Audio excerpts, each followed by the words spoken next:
Alright, what's going on guys, Luca here with another PvP build for the Necrom chapter for the newest update 40. I'm on my stamina DK with a new set only made for DKs called Basalt Blooded Warrior. Casting an Earth and Heart ability grants you a rock stance for 10 seconds, while on your primary weapon you gain Molten Stance, granting you major heroism, generating 3 ultimates every 1.5 seconds. While you're on the secondary weapon, in this case the backbar, you gain Obsidian Stance, increasing your healing done and damage hits by 14%. Bar swapping will swap your stance automatically. Means we need to use this set on both bars, otherwise you will only get one effect of the set. You can easy farm it in the new dungeon called the Endless Archive. It's here in Apocrypha. Over here, I recommend to do it in duo. Solo will just take longer and I think the HP is even the same. So go with a partner and you're good shit to go. It took me around 2 or 3 days, maybe around 10 hours to farm the set, but it's definitely worth it. Especially Major Heroism on the DK is a must-have, really powerful. I would recommend to go with a DK and clear the Endless Archive with a DK. Like this you have an extra chance to drop those sets also on bosses. But any class is fine. Let's say you go with a Nightblade, then you will drop Nightblade sets, but you will always get those Endless Archive tokens, and with those you can open those boxes. I think they cost 2k per random piece and 15k if you want a specific set item. I just opened a ton of those 2k boxes and got kinda lucky with the set pieces. Second set is Sense Thief. You know the set, dealing damage with a light heavy attack draws a sense from the enemy that puts near them for 5 seconds. So a green blob appears. If you pick up the green blob, you heal yourself over 4k health, 4k stamina, and even increase your damage done by 10% flash for 10 seconds. Especially 1-1s, probably one of the strongest backbar sets. On the front bar, Master's Dual with Riding Slash is spammable, and Bloodspawn as monster set. No mythic item in this case, simply because I'm on an A, I don't have mythic items yet. If you prefer mythic item, you could technically swap Bloodspawn, one piece,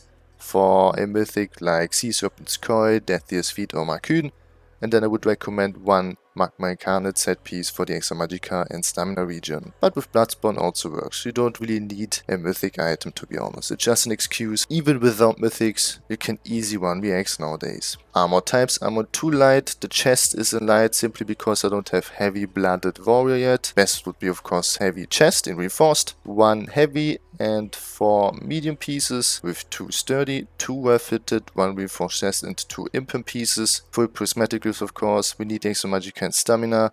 Full infused on the jewelry with 2 weapon and spare damage glyphs and 1 prismatic region glyph. Front bar Master's Dual, 1 mace and 1 sword. You can also go with double mace if you want. I already had a Master Sword in sharpened, saves me some stones, flame and disease damage enchant. We don't need the poison enchant, we have Venomous Claw, which guarantees us the poison status effect. Then backbar, sword and board, precise sturdy. I usually have power tier for extra healing, but I'm out of stones at the moment. Precise is also fine. With the escapist poisons or the double dot poisons. Quick look on the skills, some slight changes. On the front bar instead of degeneration I'm using Molten Armaments for the major brutality buff. Gives us extra uptime on, let me show you, the Earth and Heart passive Mountain's Blessing for minor brutality, 10% extra weapon damage.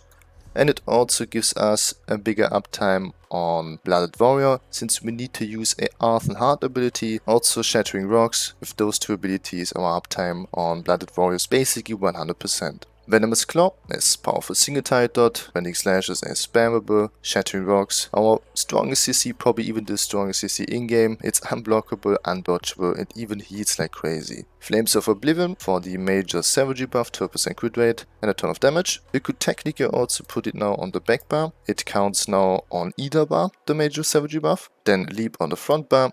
Backbar Pulse Armor for minor and major breach. You could technically also go with Noxious Breath if you want another extra dot, but then you would lose the minor breach, the 3k penetration. Up to you. Race Against Time as snare removal. Bigger self heal, Volatile Armor or resistance buff. Coagulating Blood as burst heal, and Corrosive Armor as defensive and aggressive ultimate. They slightly nerfed Corrosive Armor. You cannot generate ultimate points anymore during the corrosive armor's up. But it's not a big deal, to be honest. Corrosive armor is by far still the strongest ultimate in PvP, gives you almost immortality and max penetration on direct damage abilities. What else do you want? Raise Stammer, the hybrid raise for extra weapon spell damage, flame resistance, Magdk and stamina. I am not a vampire on this character, simply because I don't have the vampire skill unleveled, and I was in this case just too lazy to farm it. If you want, go with Vamp stage 3 here for the extra tankiness with undeath passive, especially flame resistance on a Dama is really helpful to negate the increased flame damage as a vampire. Warrior Mundus for the extra weapon damage, also got smoked by Hunch for the extra stamina and Magicka region, 36 points in health and the rest in stamina. Like this, I'm at around 30k HP on the back bar and front bar, and around 70k-ish Magicka with 22k-ish stamina. More than enough. I don't even have Undaunted on this character. Potions, the normal tricep potions, you know them, and CPs, nothing special, with Mastered Arm Steady Aim, and 2 defensive blue CPs, USB buff and Ironclad. And red ones, the Stamplar suffering Patrifuge, Slippery and Celerity. Same as usual. Combination, pretty simple on DK. Start to pre-buff yourself with Molten Almonds for the major and minor brutality buff. Flames of Oblivion, Race Against Time and the resistance buff. Then start with Pierce Armor into light attack. Like this you proc Essence Thief, pick it up. Venomous Claw, Rending Slashes, Fossilize into Leap. That's it with another PvP build. Thanks for watching, have a nice day. Check out my Patreon in the description below, and I'll see you guys hopefully in the next video. Peace.